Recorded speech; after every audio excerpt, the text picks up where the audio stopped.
Penguatan IHSG yang menembus level 9.000 menjadi sinyal positif meningkatnya kepercayaan investor terhadap fondasi perekonomian Indonesia. Menteri Keuangan Purbaya Yudhisadewa menilai kenaikan ini bukan semata dipicu pernyataan pemerintah, melainkan hasil dari implementasi kebijakan ekonomi yang mulai terlihat nyata di lapangan.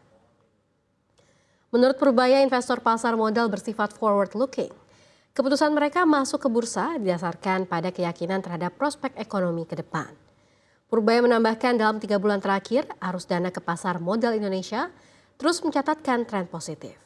Hal ini mencerminkan pembalikan sentimen baik dari investor domestik maupun global terhadap prospek ekonomi nasional yang dinilai semakin solid. Menurutnya kondisi tersebut harus terus dijaga agar kepercayaan investor tetap berlanjut. Dengan tren penguatan yang konsisten, Purbaya optimistis IHSG masih memiliki ruang untuk melanjutkan rally sampai ke level 10.000.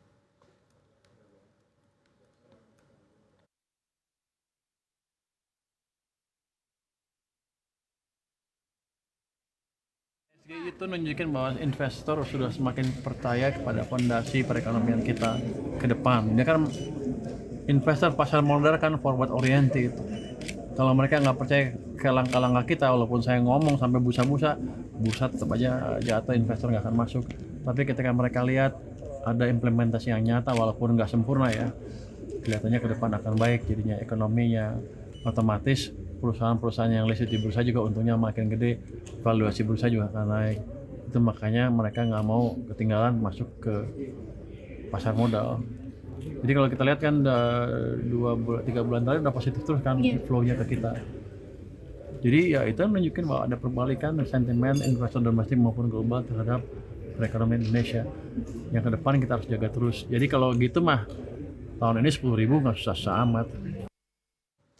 Menteri Keuangan Purbaya Yudhisadewa mengumumkan defisit anggaran pendapatan dan belanja negara atau APBN hingga akhir Desember 2025 meningkat menjadi hampir 3% dari produk domestik bruto.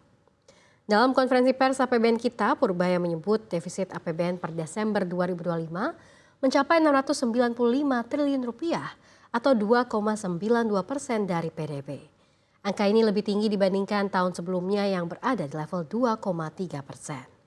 Menurut Purbaya, peningkatan defisit dilakukan sebagai bagian dari kebijakan kontrasiklikus untuk menjaga ekonomi tetap tumbuh. Pemerintah memilih memberi ruang defisit agar aktivitas ekonomi tidak tertekan.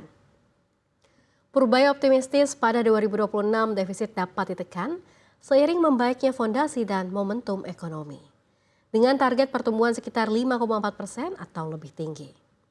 Sementara itu keseimbangan primer tercatat defisit 180 triliun rupiah, pendapatan negara mencapai 2.756 triliun rupiah, ditopang penerimaan pajak, kepabeanan dan cukai, serta PNBP. Adapun belanja negara terrealisasi sebesar 2.602 triliun rupiah hingga akhir tahun 2025.